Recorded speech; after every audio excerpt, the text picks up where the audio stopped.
Maka orang marah dengan saya. Kenapa? Karena saya menyentuh politik. Yang paling selamat itu adalah ceramah bercerita masalah hati. Mari bersihkan hati. Nah, itu paling selamat. Saya bukan ustaz model itu. Ceramah saya di mana-mana 3. Pertama, islahut tarbiyah, perbaiki pendidikan, masukkan anak ke pondok pesantren. Yang kaya-kaya wakafkan tanah buat pondok pesantren. Pendidikan. Yang kedua adalah islahul iktisad, perbaiki ekonomi. Mari belanja ke warung tetangga. Yang ketiga adalah islahus siasa, perbaikan ekonomi. Pilih anggota legislatif yang pro kepada perda syariah. Pilih bupati, wali kota, gubernur yang dekat kepada ulama. Makanya orang banyak membuli, banyak mengatakan anti kebinekaan. Kenapa orang Bali mengusir saya? Kenapa orang Hong Kong mengusir? Ya karena itu, kalau mau selamat, ceramahlah tentang masalah darah haid, darah nifas, darah bisul, darah jerawat. Tak akan marah orang. Tapi saya bukan ustadz model itu. Saya bukan ustadz zona aman.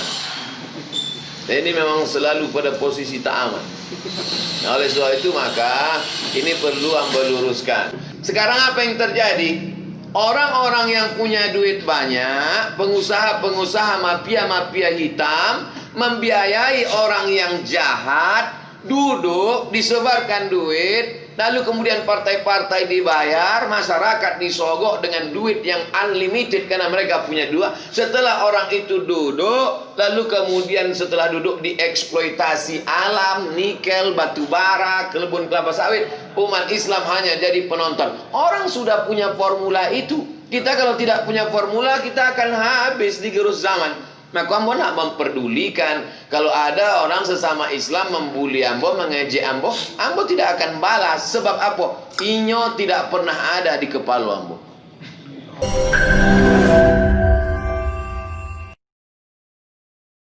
Jangan lupa subscribe, like, and share. Assalamualaikum warahmatullahi wabarakatuh. Waalaikumsalam.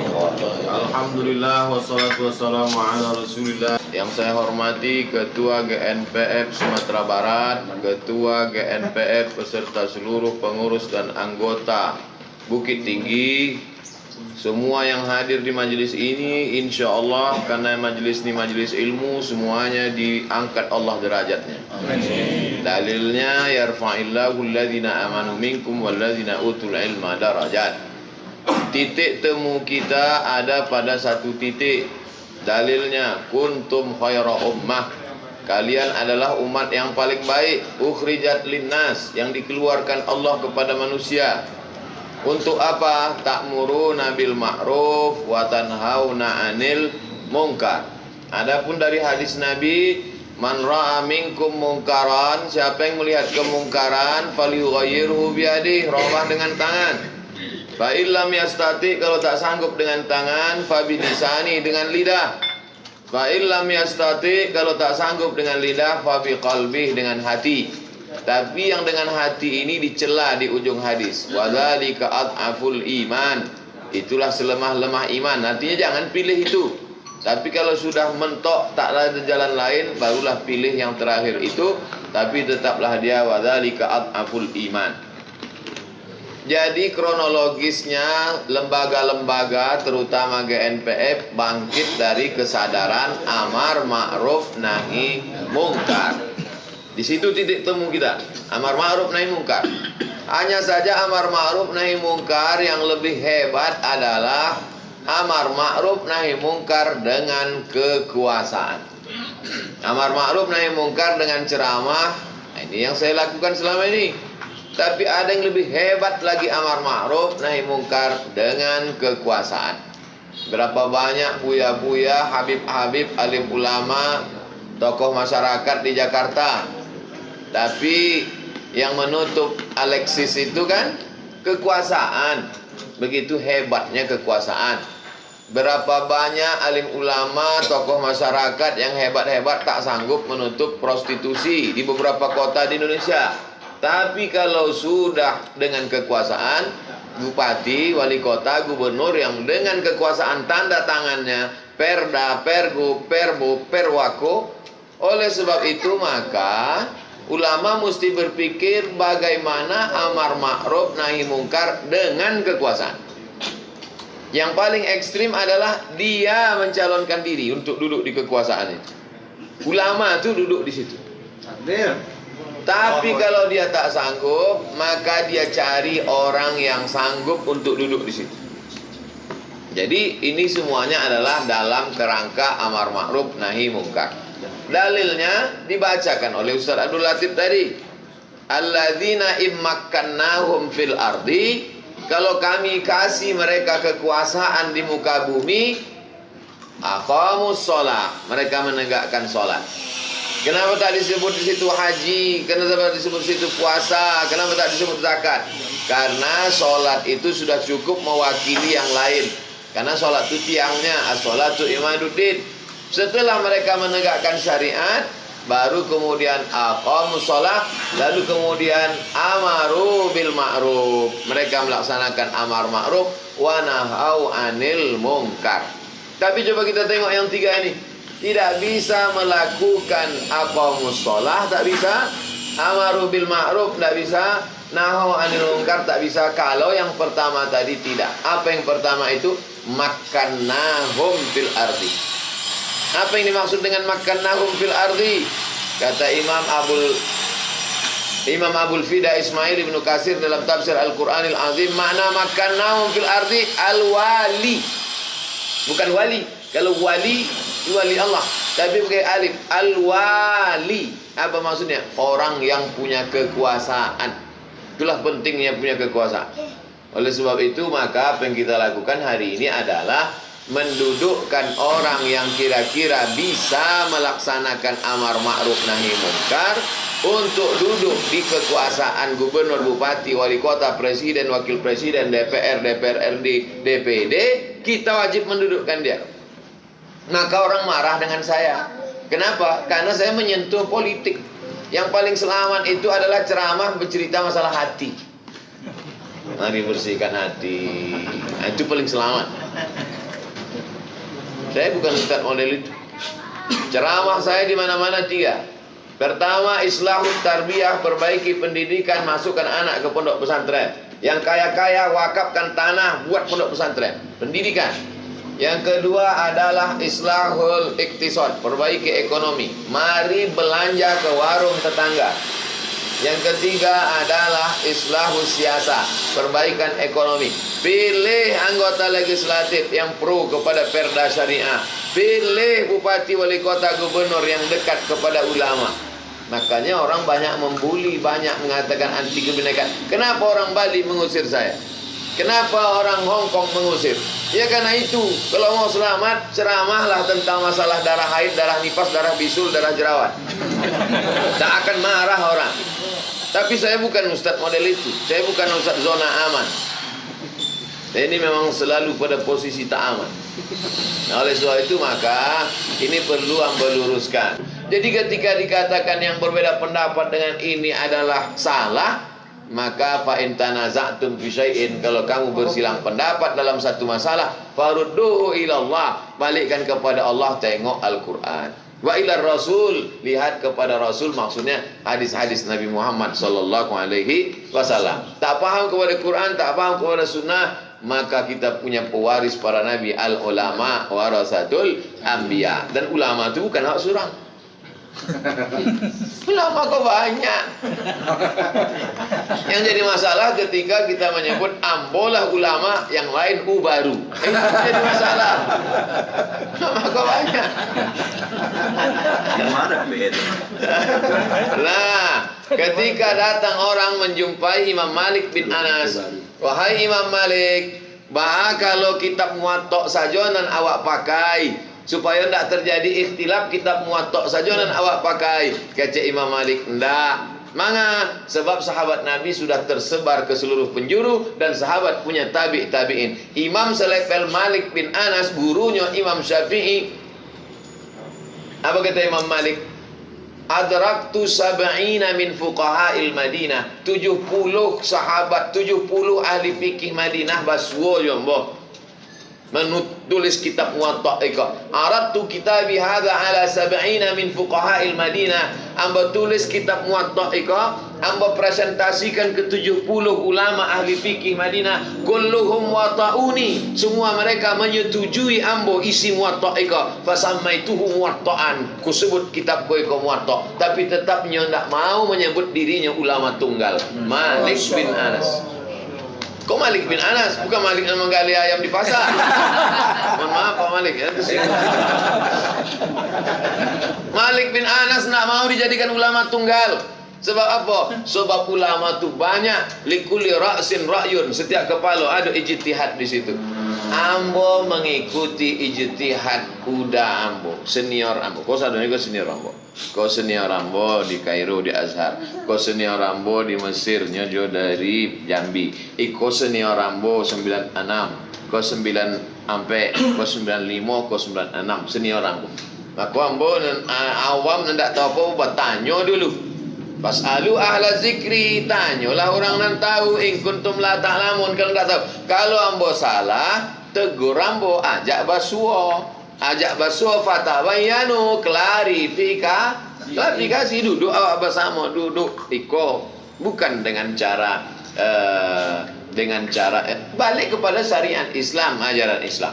Jadi mengapa Ustadz Abdul Somad ini mengantar Haji Erman Sapar ke KPU?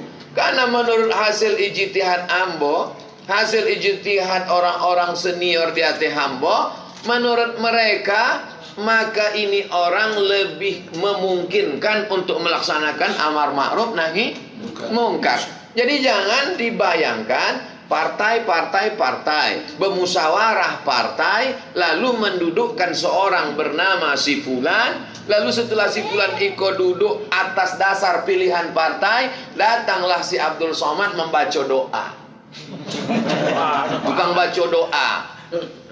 Sesudah baca doanya pun pulang, lalu kemudian otomogo setelah jalan, bukan begitu ceritanya. Ini ceritanya adalah ulama duduk mencari anak-anak Minangkabau di perantauan yang sukses berhasil, yang mau mengikut pendapat ulama. Setelah diadakan penjaringan, dapet orangnya. Kok setelah itu dia mau ndak duduk? Pertanyaan ambo singkat saja. Kalau duduk nanti jadi wali kota, nampak tamu wakatu abih de iko. Kalau jadi bisnismen, Sabtu Ahad bisa liburan main golf. Tapi kalau jadi wali kota, Sabtu Ahad rumah penuh 24 jam. Orang minta bantuan dari anaknya sekolah sampai membuat surau. Siap enggak? Siap. Nangka 2, piti banyak habis. Gaji enggak seberapa. Silap-silap ditangkok KPK. Siap enggak? Siap. Nangka 3, 2 iko bare, nangka 3 pelipur lara. Awak bisa menenangkan hati dengan beramar ma'ruf nahi mungkar dengan kekuasaan. Takbir. Allahu Akbar. Selesai. Siap nak? Siap. Oleh sebab itu, setelah maunya dipinang, didudukkan, barulah perahu datang. Jadi perahunya datang belakangan. Masih nanya kamu Pak Gerindra Ustaz. Ambil, soalnya Pak antum butuh anggota dewan untuk menggolkan program. Sebab awak tinggal tidak di zaman Bani Umayyah. Jadi awak jangan bercerita politik itu, kepala awak di abad ke-7. Awak tinggal di zaman demokrasi. Di demokrasi kok ada anggota parlemen legislatif yang akan menyokong awak nanti ketika membuat keputusan. Sehebat apapun awak, kalau tidak didukung dewan legislatif tidak bisa. Kalau Bukit Tinggi berhasil dengan ridho Allah, amin, maka cerita Bukit Tinggi kok akan menjadi model untuk perubahan dalam bidang politik, pengangkatan dari mulai A sampai Z. Ba'a mencari bibit-bibit, ba'a cara proses meminangnya, ba'a cara mencari partainya, ba'a cara mengantarnya ke KPU. Jadi yang format patang itu menjadi format, menjadi bentuk, sehingga nanti pada pilkada 2023-2024, setelah itu pilkada 2025-2026, Semua gerakan-gerakan yang ingin mendudukkan orang-orang soleh menjadi pemimpin, kita sudah punya formulanya. Formulanya itu datang dari mana? Dari Bukit Tinggi. Jadi jangan lagi ambo ceramah. Ambo paling kue berceramah kok 5 tahun lagi.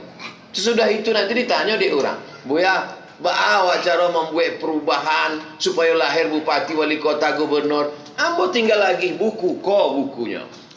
Berawal, judul bukunya semua berawal dari Bukit Tinggi. Baca kalian. Ambo tak talok lagi. Kau lah habis suara kan? Lah 2 kali.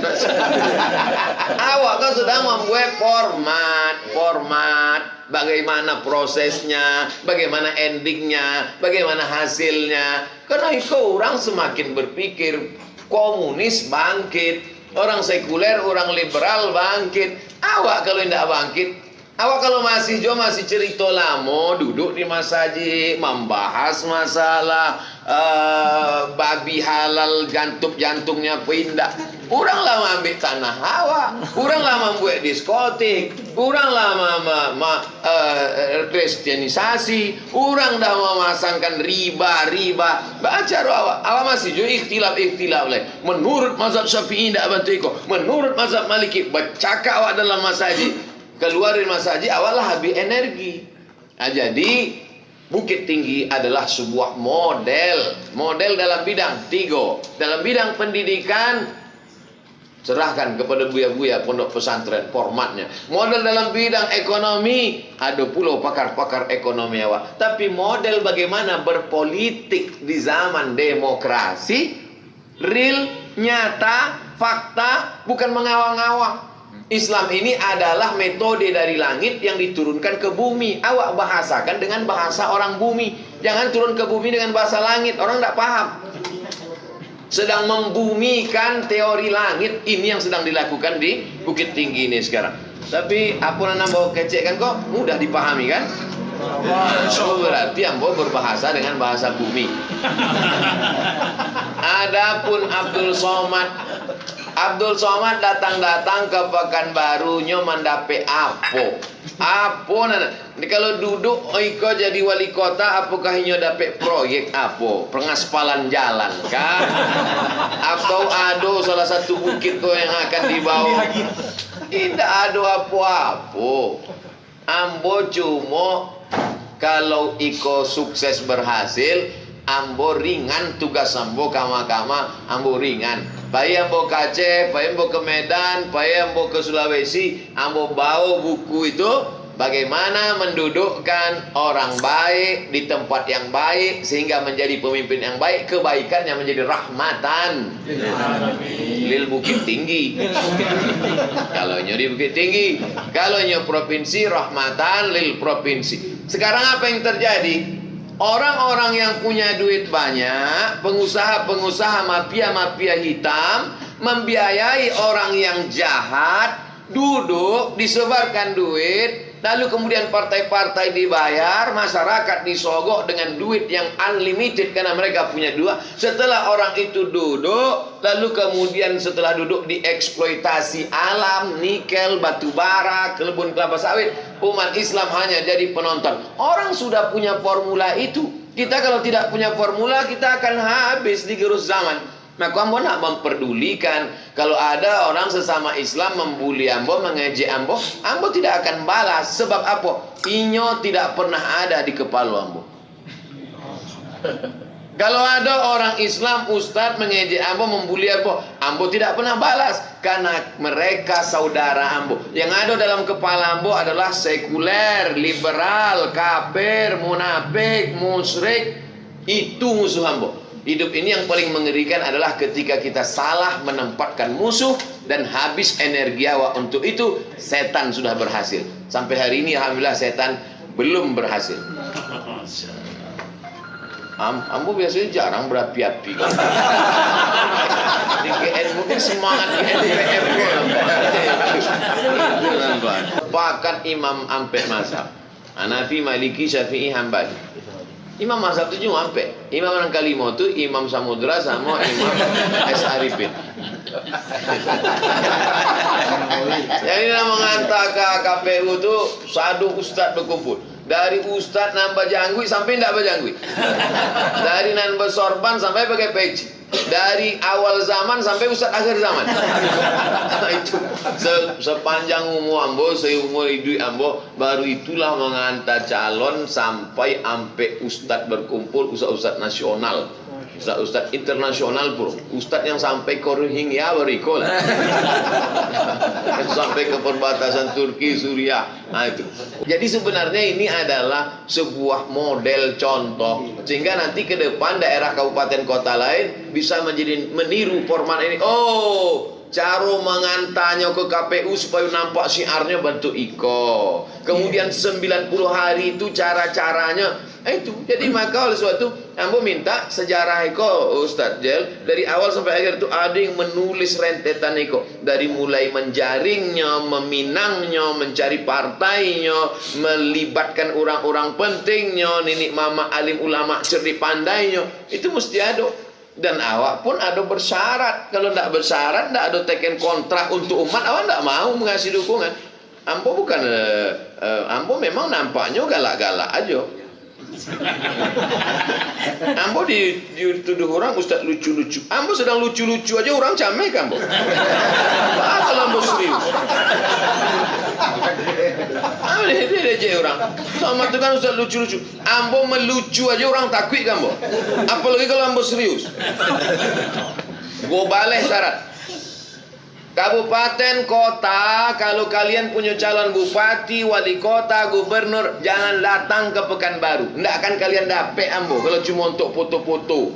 Foto gue balik ho. Gue balik syaratnya. Syarat pertama, calon wali kota, gubernur, bupati mesti melibatkan nenek mama alim ulama dalam mengeluarkan keputusan, menjago filosofi tigo tungku sajarangan. 2. Calon gubernur wali kota siap mempertahankan semboyan adat Basandi Syarak, Sarak Basandi Kitabullah. 3. Memperhatikan surau, sebab kita akan mendidik masyarakat iko kembali ke surau yang mulai ditinggalkan. Ampe mesti ada 5 pelajaran yang masuk dalam sekolah umum SMP, pesantren, adapun SDIT itu tidak awak perhatikan lagi. Ada 5. Sebab pesantren kau, tapi sekolah umum itu Quran, hadis, akidah, akhlak, bahasa Arab, sejarah Islam, fikih mesti masuk. Gajinya dari mana? 5 yang menggajinya. Aktifkan Basnas, Badan Amil Zakat Nasional. 6. Perhatikan kesejahteraan guru mengaji. Hidupkan balik maghrib mengaji. 7. Perhatikan penggali kubur, sebab banyak yang tak memperhatikan. 8. Perhatikan kesejahteraan petugas penyelenggaraan jenazah. 9. Siapkan silabus untuk kajian di kantor-kantor, supaya kajian kau jangan liar. Buatkan silabusnya. 10. Perhatikan anak muda, milenial. Jangan sampai anak muda awak karena LGBT, aliran sesat, Syiah, kelompok-kelompok yang bertentangan dengan sunnah. Sabale, selama ambo berjalan mesti diikuti, diwakili oleh ulama tempatan, supaya ambo tidak dianggap sebagai tamu. Khusus untuk Bukit Tinggi, ambo selalu tarik dengan Ustadz Jelfatullah dan Usman. 2 bale, puncaknya kekuasaan adalah untuk satu tujuan, menegakkan amar ma'ruf nahi mungkar. Makanya Riau 2 bale kabupaten kota. Riau 2 bale kabupaten kota. Yang pilkada kini 9. Tidak ada ambo datang. Sebab apa? Kalau mau ikut syarat ambo dukung. Tapi kalau tidak, tidak. Kalau cuma ustaz kami undang ustaz untuk ceramah, untuk apa diundang ceramah? Sedangkan undang ambo setahun akan datang masih penuh. Ambo bukan model diundang ceramah, habis itu angkat tangan, foto-foto, buat baleho. Tidak. Ambo bukan bodoh. Ambo ke profesor doktor.